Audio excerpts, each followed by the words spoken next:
Oi, hoje é a resenha do conto Visitas, escrito por João Anzanello Carrascosa, aqui da sua coletânea O Volume do Silêncio, no nosso projeto Contos do Meio-Dia.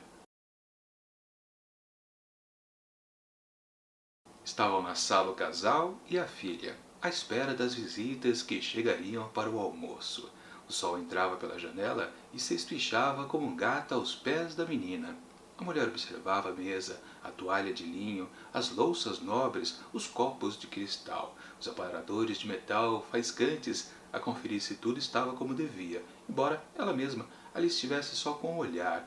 O pensamento saíra à rua e aguardava os amigos lá fora, imaginando como seria a cena do reencontro. Assim começa Visitas, escrito por João Anzanello Carrascosa, que conta a história assim de um reencontro de amigos, dois casais, e cada um dos casais, tem filhas. E temos aqui então aquela situação de, poxa, tá na hora deles chegarem, Mas cada qual, tanto o homem quanto a mulher, e também a gente pode colocar aí também como a menina também, ficam meio que fingindo que não estão esperando. Cada um fica fazendo uma coisa aqui e acolá, querendo meio que comunicar para o outro, Não estou assim tão aflito que os amigos cheguem logo para a gente poder papear, Jogar a conversa fora, passar um tempo com eles e depois tudo voltar ao normal. Sim, ficam naquela enganação um para o outro.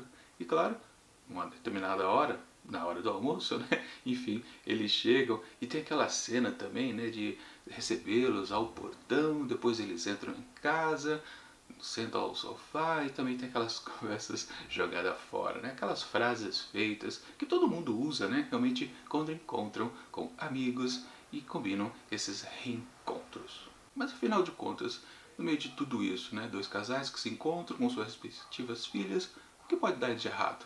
Bom, eu não vou dizer porque senão estraga a experiência de quem ainda pretende ler este conto.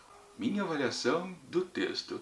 Temos aqui mais uma vez o clássico de João Anzanello Carrascosa. Algo claro que a gente já percebeu nos contos anteriores aqui da sua coletânea, Volume do Silêncio. Sim, temos aquela coisa do narrador colocar pra gente todo o lirismo das situações. E eu já comentei isso nos contos anteriores. Me parece às vezes que o Anzanello meio que força a barra para deixar as coisas líricas. Na verdade, não está acontecendo nenhum lirismo na cena, mas ele fica forçando a barra. E disso resulta, como eu comentei também em outros momentos, que não precisava ser assim. Podia apenas narrar o que está acontecendo e deixar que o lirismo apareça por si só. Sim, meio que o Anzanello gosta de forçar que tudo está além da conta, literalmente. E é o que acontece isso durante muitos momentos. Aliás, esse trecho mesmo que eu li para vocês, já há uma intenção ali de se forçar um certo lirismo ali. Acho que vocês devem ter percebido. E sim, ao longo dos outros parágrafos, acontece uma coisa aqui, outra ali, sempre forçando a barra, não tem jeito. Mas talvez uma coisa mais importante a se dizer contra esse conto aqui do Anzanello é exatamente que se enrola um pouquinho. Passa-se muitos parágrafos ainda na ansiedade do casal amigo aparecer, então fica aquele chove no molho, o texto não vai rendendo e tem aquelas oportunidades de colocar mais lirismo em cena quando não precisa. Enfim, quando então eles chegam, aí a coisa não muda de figura. Esse também é um outro problema. Tudo fica na mesma coisa. Com a diferença é que tem mais três personagens em cena, mas fica aquele mesmo jogo o tempo todo. E principalmente, a conversa fora, que é típica nessas situações, muito é exaltada aqui também pelo texto e fica aquela coisa de, peraí, isso aqui é uma coisa tão banal, tão, digamos, clichê, nos encontros que nós mesmos fazemos com nossos amigos, que vendo isso no texto parece uma coisa só forçada também para encher linguiça, porque não diz muita coisa para falar a verdade. Embora, claro, evidente, o Anzanello está com a intenção clara de forçar todas essas características que sempre acontecem na vida real e colocar aqui na sua história ficcional. Ele força a tinta de propósito? Sim, é verdade. Isso resulta numa coisa eficiente? Na minha opinião, não muito. Como eu disse, parece um texto apenas arrastado que não chega a lugar nenhum. Uma coisa curiosa que eu descobri ali no meio do texto é que exatamente o título aqui do livro, O Volume do Silêncio, vem de uma frase aqui deste conto. Num certo momento bastante interessante até. É exatamente quando os dois casais e também as filhas não estão mais ali dentro da sala de encontro. Sim, os casais foram lá para fora dar uma olhada numa coisa que acontece lá na garagem e as meninas estão lá no quarto da menina da casa. Ou seja, a sala ficou vazia de pessoas.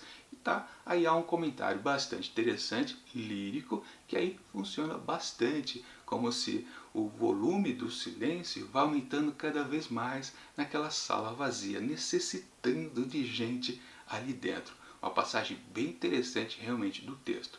E aí, tocando nesse assunto do silêncio, né?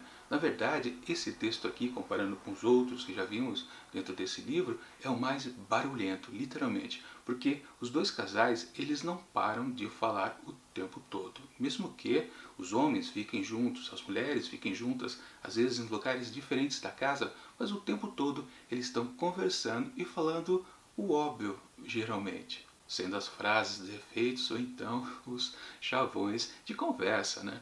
Futebol, política, assuntos do trabalho, isso mais para os homens. E as mulheres, embora não se fale muito, o texto não valorize muito as mulheres aqui, também estão lá com seus assuntos típicos. Ou seja, o tempo todo esses personagens estão falando bastante. Provavelmente também as duas crianças também estão falando. Ou seja, de qualquer forma é o texto mais barulhento, porque tem muito diálogo.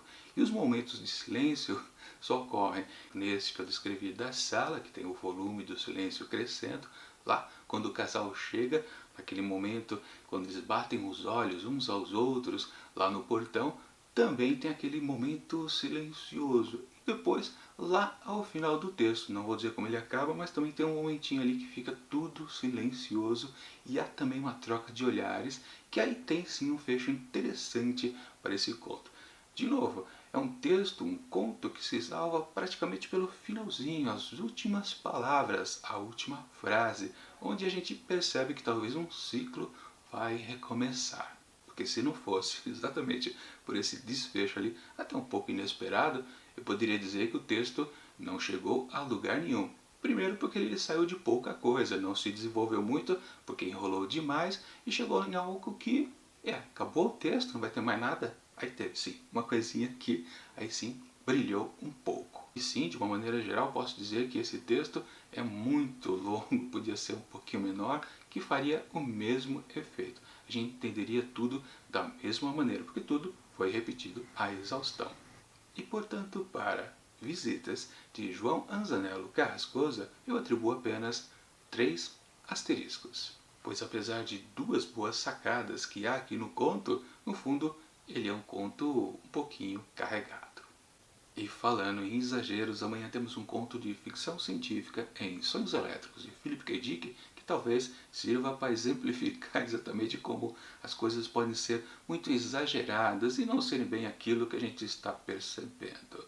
A conferir no texto de amanhã aqui de Philip K. Dick. E semana que vem retornamos ao Volume do Silêncio de João Anzanello Carrascosa, com, claro, outra história cheia de lirismo, mas eu espero que seja um pouquinho melhor do que a desta semana. Mas, enquanto os próximos vídeos não chegam, deixo aqui do lado dicas de outras resenhas que já aconteceram aqui dentro do projeto Contos do Meio-Dia. E tchau!